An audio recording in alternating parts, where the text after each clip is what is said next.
नमस्कार। आपको याद है, कुछ साल पहले इंटरनेट पर एक आवाज आई थी जिसने सचमुच पूरी दुनिया को दो हिस्सों में बांट दिया था। हाँ, वही एक छोटी सी ऑडियो क्लिप जिसने दोस्तों, परिवारों, यहाँ तक कि ऑफिस के साथियों को भी आपस में भिड़ा दिया था। तो आज हम इंटरनेट की इसी सबसे बड़ी पहेली के पीछे छिपे विज्ञान को समझने वाले हैं। तो चलिए, सबसे पहले आपकी बारी। मैं अब वही आवाज प्ले करने जा रहा हूँ।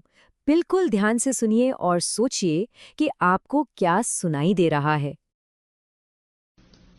Laurel, Laurel, Laurel. क्या लगा? यानी या फिर लॉरल? सवाल बहुत सीधा सा है, पर इसका जवाब आपको हैरान कर देगा। और पता है, आप जो भी सुन रहे हैं, आप अकेले नहीं हैं। जब इस पर सर्वे किए गए तो जो नतीजे आए वो कमाल के थे। लगभग 47% लोगों को यानी सुनाई दिया और 53% को लॉरेल। सोचिए तो जरा, एक ही आवाज पर पूरी दुनिया लगभग आधे आधे में बट गई। और यहीं से हमारी असली पड़ताल शुरू होती है।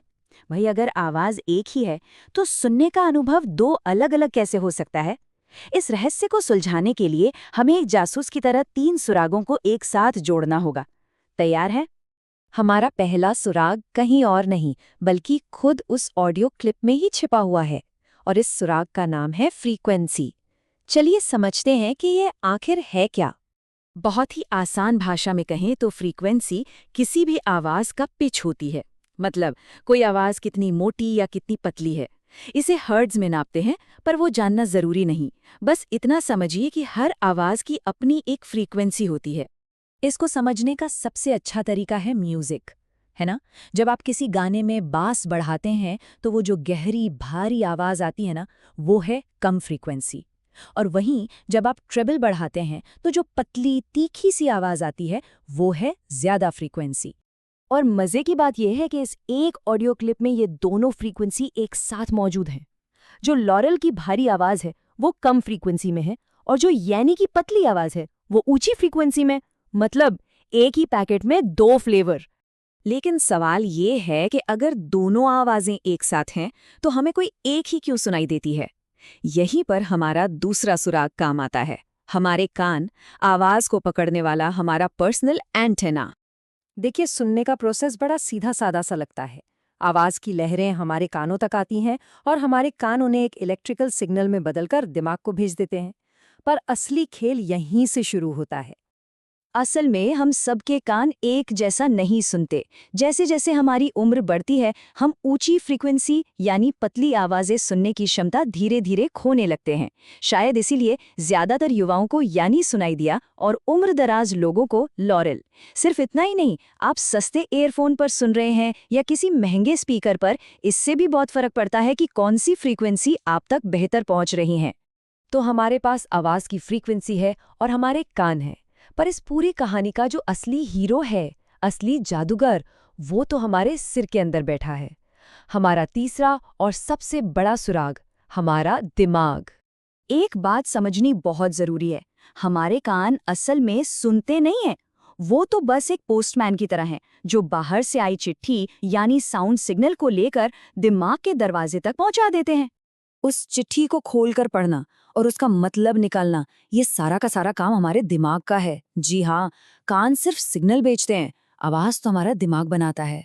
तो जब यानी और लोरल की मिलीजुली फ्रीक्वेंसी दिमाग तक पहुंचती है तो दिमाग कंफ्यूज हो जाता है। तब वो ये तय करता है कि किस पर फोकस करना है। ये ठीक वैसा ही है जैसे किसी शोर शराबे वाली पार्टी में आप सैकड़ों आवाजों को नजरअंदाज करके सिर्फ अपने दोस्त की बात पर ध्यान दे पाते हैं।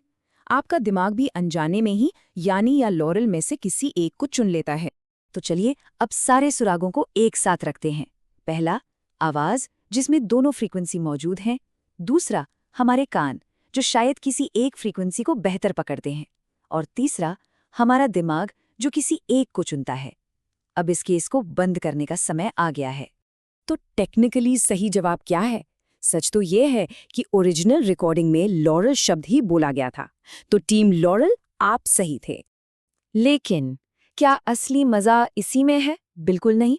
ये जानना कि शब्द लॉरेल था उतना दिलचस्प नहीं है जितना ये समझना कि ये कंफ्यूजन पैदा ही क्यों हुआ।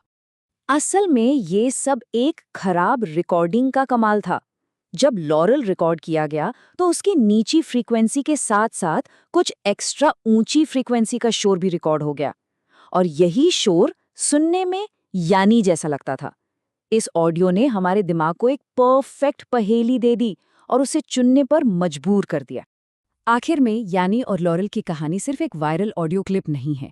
ये इस बात का सबूत है कि हम सभी एक ही दुनिया को अपनी अपनी तरह से अनुभव करते हैं। हम एक ही आवाज़ सुनते हैं, एक ही नज़ारा देखते हैं, पर हमारा अनुभव हमेशा अनोखा होता है, क्योंकि असलियत वो नहीं है जो बाहर है, बल्कि वो है जिसे हमारा दिमाग हमारे लिए बनाता है। और शायद यही विज्ञान का सबसे खूबसूरत पहलू है।